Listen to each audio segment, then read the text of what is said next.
দেশদ্রোহী দেশবিরোধীদের বিদায় হয়েছে। এসআইআর এর নাম বাদ যাওয়া নিয়ে বিস্ফোরক দিলীপ ঘোষ।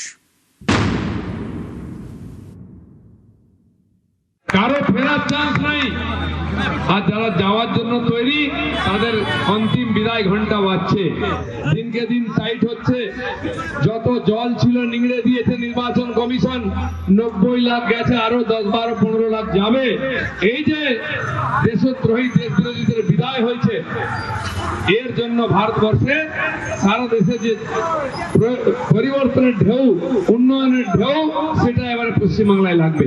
দিলীপ ঘোষ বাংলার মানুষের কাছে ক্ষমা চাওয়া উচিত। এসআইআর এ যাদের নাম এখনো পর্যন্ত বাদ আছে, তারা অধিকাংশই, কার্যত সকলেই বৈধ ভোটার। নানা রকম অদ্ভুত কারণ তৈরি করে নানা চক্রান্তে তাদের নাম আপাতত বাদ রাখা হয়েছে। আপনি তাদের দেশদ্রোহী বলছেন?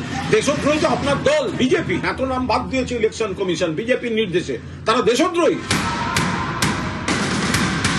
পশ্চিমবঙ্গে প্রায় 91 লক্ষ নাম বাদ। 60,06,675 বিচারাধীনের মধ্যে বৈধ ভোটার 32,68,119।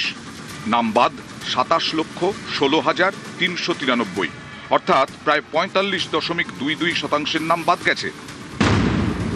খসড়া তালিকা, প্রথম ভোটার তালিকা এবং বিচারাধীনদের নিষ্পত্তির পরে সব মিলিয়ে বাদ পড়েছে 90,83,345, অর্থাৎ প্রায় 91 লক্ষ নাম বাদ।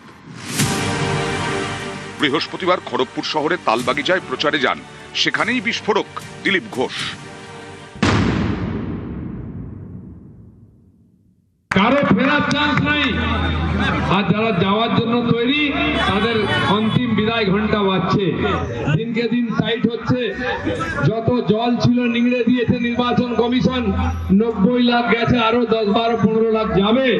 এই যে দেশদ্রোহী দেশবিরোধীদের বিদায় হয়েছে, এর জন্য ভারতবর্ষে সারা দেশে যে পরিবর্তনের ঢেউ, উন্নয়নের ঢেউ, সেটা এবারে পশ্চিমবাংলায় লাগবে। একবার বলে যে আমাদের কোনো হিন্দুর নাম বাদ যাবে না, আবার সেখানে দেখা যাচ্ছে 60% হিন্দুদের নাম বাদ গেছে। আবার সেখানে হিন্দুদেরকে বলছে দেশদ্রোহী।